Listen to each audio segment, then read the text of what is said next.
Good evening, and thank you for tuning in. I'm Alex Great News, and today we will be having existentialist philosopher Jean-Paul Sartre here to talk about his essay, Being and Nothingness.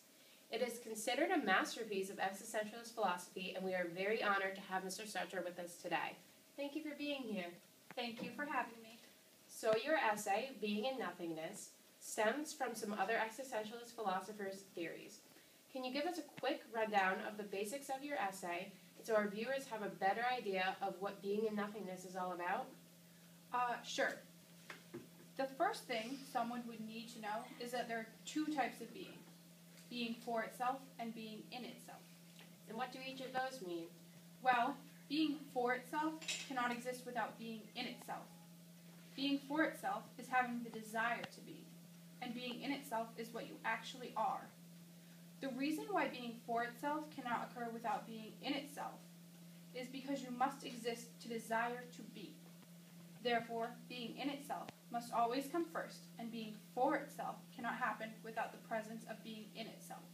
Interesting. And what is nothingness? Well, nothingness can be called the absence of being. For example, if you're taking a class and have the same instructor every day, you expect that the instructor to be there every day. If one day he were sick and there were a substitute instructor to take his place, you would be very aware of the fact that your normal instructor were absent. Nothingness is the void in humans' expectations. I see. What else do you talk about? Well, there is also a phenomenon I call bad faith. Bad faith is existing defined by your essence.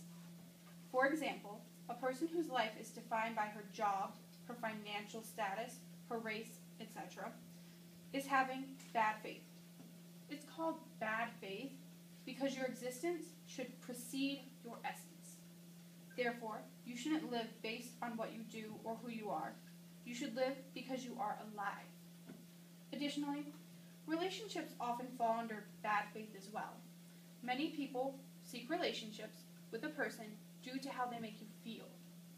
This ultimately causes conflict and is an extension of bad faith. Well, thank you for clearing that up, Mr. Sartre. Now we'll be heading over to Alex Great News II, who will be talking with Mr. Sartre about his other works.